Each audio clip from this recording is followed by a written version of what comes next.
여러분 안녕하십니까? 성경 속에 있는 진리를 탐구해보는 기독교 강요 시간입니다. 오늘 기독교 강요 4권 교회에 대한 내용들 중에 1장 2항을 살펴보도록 하겠습니다. 1장 2항은 교회와 신경에 대한 내용을 담고 있습니다. 칼빈이 기독교 강요를 집필할 당시에 가장 큰 어떤 도전이랄까요? 그게 뭐냐 하면 새롭게 이제 교회의 본질을 찾아서 이제 개혁을 해 나가고 있는 시점에서 당시에 개신교, 소위 말하는 개혁교회는 힘이 없었습니다. 세력이 없어요. 크기로 보면은 가톨릭이 온 유럽을 장악하고 있는 상황이고, 그리고 가톨릭이 정치, 경제, 문화를 다 틀어지고 있습니다. 크기로 보면 이제 칼빈이 속해 있는 이 말씀에 기초한 개혁교회, 개신교회는 소 뒷발에 붙어 있는 개미만도 못한 작은 교회였거든요. 힘이 없죠. 또 반면에 이제 당시에 이렇게 나타나고 있는 이단들, 제세례파라든지 여러 가지 이제 사상들이 있는데, 그런 어떤 이들의 경건과 체험 위주의 어떤 극단적인 경건주의에 비하면 이 개혁주의 개신교 교회는 체험적인 부분에 있어서도 조금 약한 면이 없지 않아 많았습니다. 그래서 칼빈은 교회의 권위를 어디다가 두고 세울 것이냐 하는 깊은 고민에 빠지면서 이 기독교 강요를 집필할 때에 교회의 기초를 하나님의 말씀 위에 두자라고 한 것입니다. 그리고 그것이 사실은 가장 정확한 교회라고 할 것입니다.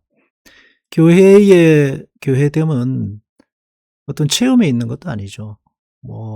거기에 나타나는 기적의 양이라든지 능력에 있는 것이 아닙니다. 그리고 반대로 크기에 있는 것도 아닙니다. 얼마나 세상 속에서 권력을 가지고 있고, 교회가 한마디 하면은 세상이 벌벌 떠느냐, 정치적인 힘을 얼마나 가졌느냐, 이런 데 있는 것이 아닙니다. 교회의 교회됨은 성경이 말씀하고 있는 그 기초 위에 세워져야 한다라는 것이 칼빈의 가장 근본적인 생각이었고, 그래서 칼빈이 기독교 강요를 쓸 때에도 이 사도신경의 4부 구조에 맞춰서 이제 편성을 했죠. 전능하사 천지를 만드신 하나님 아버지를 내가 믿사오며 그 외아들 우리 주 예수 그리스도를 믿사오니 이는 성령으로 잉태하사 동정녀 마리아에게 나시고 본디오 빌라도에게 고난을 받으사 십자가에 못 박혀 죽으시고 장사한 지 사흘 만에 죽은 자 가운데서 다시 살아나시며 하늘에 오르사 전능하신 하나님 우편한 자 계시다가 저리로서 산 자와 죽은 자를 심판하러 오시리라. 성령을 믿사오며, 그리고 거룩한 공교회와 교회와 성도가 다시 사는 것과 영원히 사는 것을 믿사옵나이다 해서 4권은 그런 교회, 거룩한 교회를 믿사오며 라고 해서 교회가 신앙의 중요한 어떤 뼈대 중에 하나에 속해 있다라는 것을 이제 순서대로 이야기하고 있습니다. 신경에 보면은 거룩한 교회를 믿사오며 라고 했는데 공교회라고 하기도 하고 교회라고 하기도 하는데 사실 둘 다 별 차이는 없습니다. 이 교회라는 것은 이제 가견적 교회, 눈에 보이는 이 땅에 있는 교회 뿐만 아니라 보이지 않는 하나님의 나라에 모든 백성이 속해 있는 그 교회까지도 이제 표현하는데, 이 믿는다는 말을 칼빈은 구별해서 써야 한다라고 말하고 있습니다.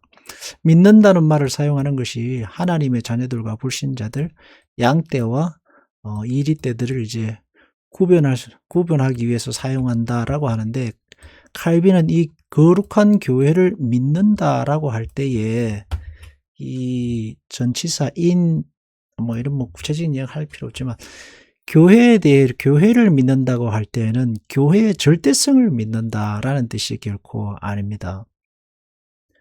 이것은 무슨 의미를 가지냐 하면, 당시 가톨릭 교회는 교회 자체가 절대성을 가졌습니다. 교회가 죄를 사하고 교회가 사람들을 구원하고 교회가 구원을 판단하는 어떤 그런 교회 자체가 믿음의 대상이었습니다. 교회를 믿는 시대가 그런 어떤 캐톨릭 시대였죠. 그 당시에 힘을 가진 세력이었습니다. 그럴 때 칼빈은 우리는 교회 자체를 믿는 게 아니라 교회를 믿는다라는 말의 의미는 교회에 속해 있는 성도들의 하나님의 자녀됨.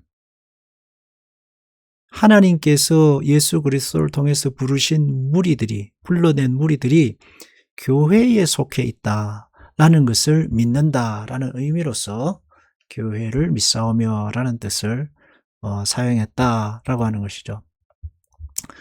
교회의 기초는 하나님의 은밀한 선택. 그래서 교회를 믿는다라는 고백의 목적은 우리 자신이 교회의 지체임을 굳게 확신하고 확신 위에 우리의 구원이 서 있고 온 세상이 무너져도 흔들리지 않는 반석이 된다는 거죠. 그래서 하나님이 선택한 무리들이 그리스도와 연합을 해서 그리고 약속의 말씀을 따라서 교회로 모여서 예배하는 것. 그것이 교회라는 거예요. 그래서 모여 예배하는 무리들의 그 뿌리에는 하나님의 선택과 그리스도와의 연합이 있는 겁니다. 이런 교회에 대한 어떤 근본적인 정체성이 사라지게 되면은 교회가 휘둘리게 되죠. 무엇에 휘둘리느냐? 세상의 권력에 휘둘립니다. 세상에 얼마나 교회가 힘이 있느냐에 휘둘리게 됩니다. 가톨릭이 대표적이에요. 그리고 또 경험과 체험에 휘둘립니다. 뭐 영적인 은사, 봤다, 들었다, 고쳤다, 나았다, 기적을 체험했다 이런 것들에 온통 휘둘리게 돼요. 그런 어떤 세상 속에서의 권력과 크기 그리고 어떤 체험과 극단적 경건주의에 교회가 휘둘리기 시작하면 뭐냐 하면 구원에 대한 확신, 하나님이 나를 선택해서 그리스도와 연합하게 하시고 나로 하여금 그리스도를 주로 고백해서 신자 되게 하셨는데 그 표와 그리고 그 확신을 어디서 가질 거냐 하는 겁니다. 그럴 때에 말씀 위에 세워진 진정한 교회가 진정한 교회 그리고 그들이 모여 함께하는 무리들 그 교회가 우리의 구원의 확실한 증거이고 토대다라는 것을 말하고 있는 거죠. 교회가 나누어질 수 없듯이 선택된 무리들은 나뉠 수 없다는 것을 말하고 있습니다. 그래서 모든 사람을 그리스도에게 접붙이지 않으며 접붙일 때도 복음 설교, 성례 집회, 교회 권증이라는 어떤 오해형적인 모습들을 통해서 그것을 통해서 교회로 부르시고 교회 안에서 신앙생활을 하게 하는 거죠. 성부께서 선택하시고 성자께서 구속하시고 성령께서 적용하셔서 이제 우리로 하여금 교회 안에 있게 하신다. 우리가 교회 생활하는 것은 이게 다 포함된 성부의 선택과 성자의 구속과 성령의 역사하심이 결과된 것이 교회로서 함께 모여 신앙생활을 하는 것이다 라는 겁니다. 그래서 죄사함이나 부활이나 영생이나 교회는 구원서사의 종착점이 아니라 성령의 사역이 전달되는 통로로서 신경 안에 배치되어 있죠. 이 순서를 확인해서 삼위일체 구원론 안에 교회가 어떤 위치를 차지하고 있느냐 하는 이야기를 하고 있습니다. 칼빈이 또 교회론에서 이제 신경을 언급하는 중요한 또 다른 이유 중에 하나는 이 교회를 절대화하는 가톨릭 그리고 가톨릭의 그 절대화에 반대해서 제세례파들의 교회를 무시하는 그런 어떤 경향들 이런 것들에 논박하면서 교회의 중요성을 삼위일체 구원론의 한 중심에 두고 있다 하겠습니다. 이 시대에 교회가 당면하고 있는 가장 큰 위협 중에 하나는 아마 교회론일 겁니다. 사람들이 경험을 강조하고 세상의 힘과 권력을 강조할수록 교회는 하나님께서 부르신 삼위일체 구원론의 정확한 어떤 교회가 어떤 위치를 차지하고 있느냐 하나님께서 부르신 백성들의 무리로서 구원론 안에 확고한 위치를 차지하고 있다라는 믿음을 가지고 또 이것을 교회에 굳건히 세워서 교회가 세상 속에서 어떤 능력이나 경험으로 해서 흔들리는 것이 아니라 오히려 말씀 위에 기초해서 하나님의 교회가 얼마나 든든한 교회인가 하는 것을 날마다 새롭게 확인하고 또 가르치고 굳게 지켜나가야겠다 하는 것입니다. 기도하겠습니다. 하나님 아버지, 우리가 하나님 앞에 교회로 부름받고 교회로 살아가고 있음을 늘 기억합니다.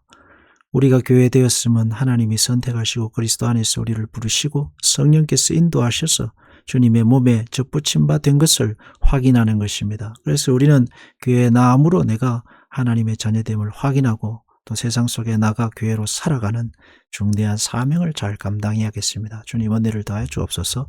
예수님 이름으로 기도합니다. 아멘.